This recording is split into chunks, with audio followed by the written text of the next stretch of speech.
प्रकाश महाजन यांनी मुंबईतील ठाकरे बंधूंच्या प्रचार सभेवर टीका केली।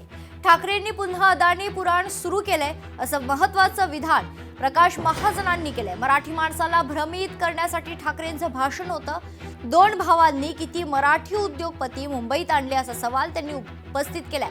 राज ठाकरे मराठी माणसाचे प्रतिनिधी नाहीत असं देखील महाजन म्हणतायत। आभासी चित्र निर्माण करू नका असं आव्हान देखील महाजनांनी केलं।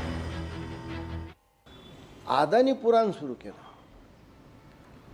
मग मला सांगा राज ठाकरे साहेब, आपल्या मातोश्री बिल्डर्सची प्रगती कधी झाली? तो काळ आठवा ना। तो काळ जर तुम्हाला लक्षात येईल तर येईल की ज्यावेळेस युतीची सत्ता होती त्यावेळेस तुमची मातोश्री वाढली, त्यावेळेसच तुम्ही कोहिनूर मिल घेतली, त्यावेळेसच तुम्ही मायकल जॅक्सन आणला। मग आता सुगीची प्रगती कुणामुळं झाली? या दोन भावांनी किती मराठी माणसं किंवा किती मराठी मोठे उद्योगपती महाराष्ट्र किंवा मुंबईत आणले? जोक सुद्धा टिकून ठेवला नाही यांनी। DSKच्या बाबतीत एकदा पत्रकार परिषदेत पुढे काय झालं?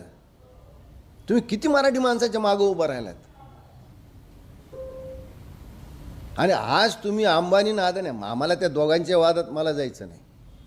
अंबानी ना अदानीचा मी काही वकील नाही, पण अंबानीच्या लग्नात तुम्ही नसता, अदानीला घरी जेवायला बोलवता, आम्हाला पुन्हा मराठी माणसाचं भावनात्मक आव्हान करता। मराठी माणसाचे राज ठाकरेचे एकटे प्रतिनिधी नाही आहेत। मराठी माणसाचे प्रतिनिधी एकनाथजी शिंदे आहेत, मराठी माणसाचे प्रतिनिधी देवेंद्र फडणवीस आहेत, मराठी माणसाचे प्रतिनिधी अजितदादा आहेत, शरद पवार आहेत, सुप्रिया सुळे आहेत, खूप मराठी माणसाचे प्रतिनिधी आहेत। हे एक यांच्याकडे ठेका नाही दिला कोणी मराठी माणसाने।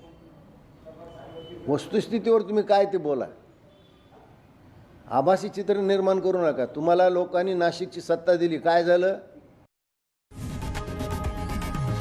लोकशाही मराठी ऐका, पहा, जागरूक रहा।